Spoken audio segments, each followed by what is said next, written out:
Bob wants to get fit. Not in a superhero way. He just wants more energy, clothes that fit better, and stairs that do not feel like a mountain expedition. So Bob does what nearly everyone does when they decide it is time to get fit. He waits to feel motivated. He watches transformation videos, he saves workout plans, he looks at running shoes online, he tells himself this Monday everything changes. Then Monday arrives. Bob feels like the same person, just slightly more tired. The dumbbells are still there, the workout plan is still there, the shoes are still in the shopping cart. And motivation has quietly left the building. That is where most people think they have failed. They think, if I really wanted this, I would feel excited, or maybe I am just not a fitness person. But Bob is not failing, he is waiting for the wrong thing. Fitness does not begin when motivation arrives, it begins when you can start without it. Motivation is useful but unreliable. It can make you believe you can rebuild your whole life overnight. Then sleep is bad, work gets busy, dinner is late, your mood changes, your phone battery is on 4%. Suddenly, the plan you made for your most motivated self feels impossible for the real you. If your fitness plan only works when you feel inspired, it is not really a plan, it is a lottery. Bob's old plan asks for an hour-long workout, perfect meals, early mornings, and a completely new personality by Thursday. Real life arrives and the plan collapses under its own weight. The better question is not, what would the most disciplined version of me do? It is, what can average me do on an ordinary day? The tired version, the distracted version, the version who looks at a workout and thinks, absolutely not. That is the version your plan needs to help. Bob's next mistake is believing the first step has to be impressive. He thinks a workout only counts if it is long, sweaty, and painful. A walk only counts if it reaches some huge number. Eating better only counts if every meal is perfect. So when he cannot do the perfect version, he does nothing. That is how perfection becomes procrastination. But fitness is not built by impressive starts. It is built by repeatable starts, and repeatable starts are usually tiny. 5 wall push-ups, 10 squats, a 5-minute walk, 2 minutes of stretching while the kettle boils, putting on gym clothes and doing 1 set. It can feel almost too easy. Good, the goal is not to prove how hard you can push, it is to prove that you can show up. Every tiny workout says, I can move without motivation. Tiny actions repeated become an identity. You do not need hype, you need small evidence that keeps growing. That is why Bob gives his routine 2 versions.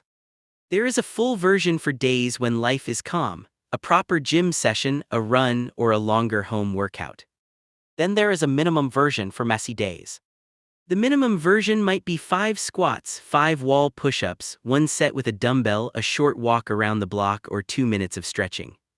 Its job is not to transform your body in one day, its job is to keep the chain alive.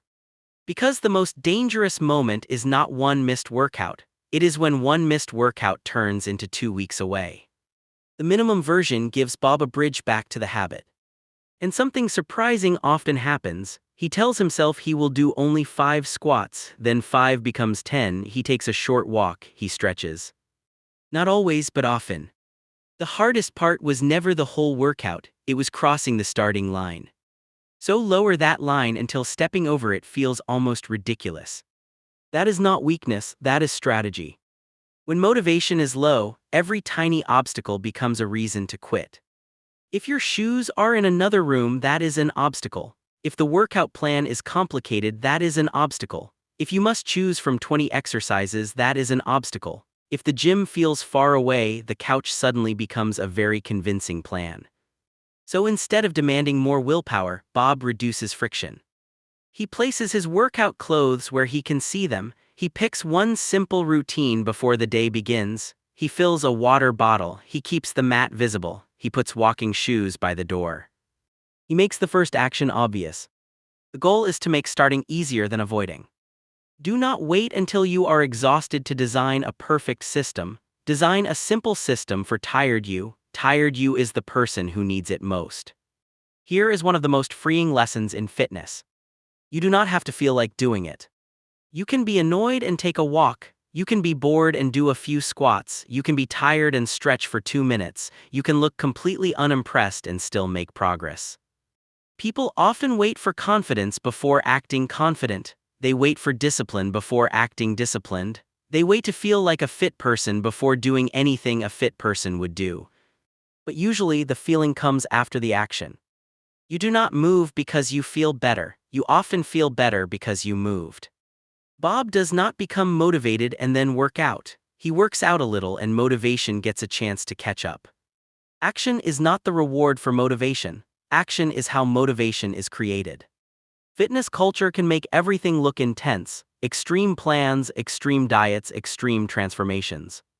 But most lasting fitness is not extreme. It is boring in the best possible way. It is walking more, lifting regularly, drinking water, and doing the basics again tomorrow.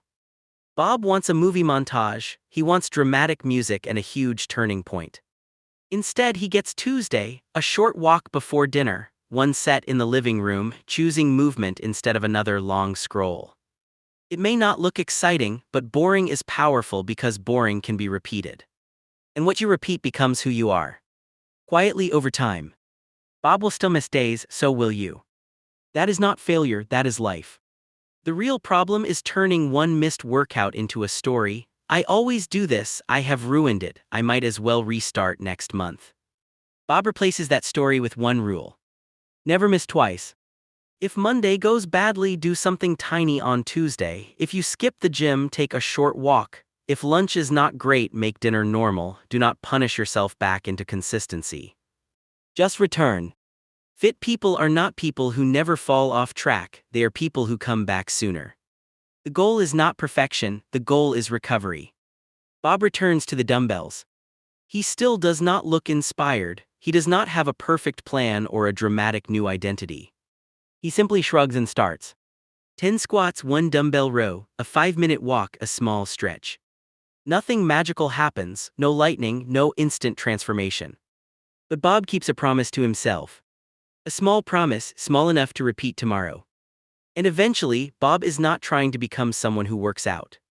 He is someone who works out. Not because he is always motivated, but because he has learned how to begin without waiting for motivation. So if you have no motivation today, do not make a huge plan. Choose the smallest action you can repeat. Make it easy, make it obvious, make it so small your brain cannot argue with it. Because fitness is not built by hype or perfect Mondays. It is built when you show up feeling average, do the tiny thing anyway, and return quickly when life gets messy. You do not need motivation to begin. You need a starting line low enough to step over. And then day after day, you become the person who starts anyway.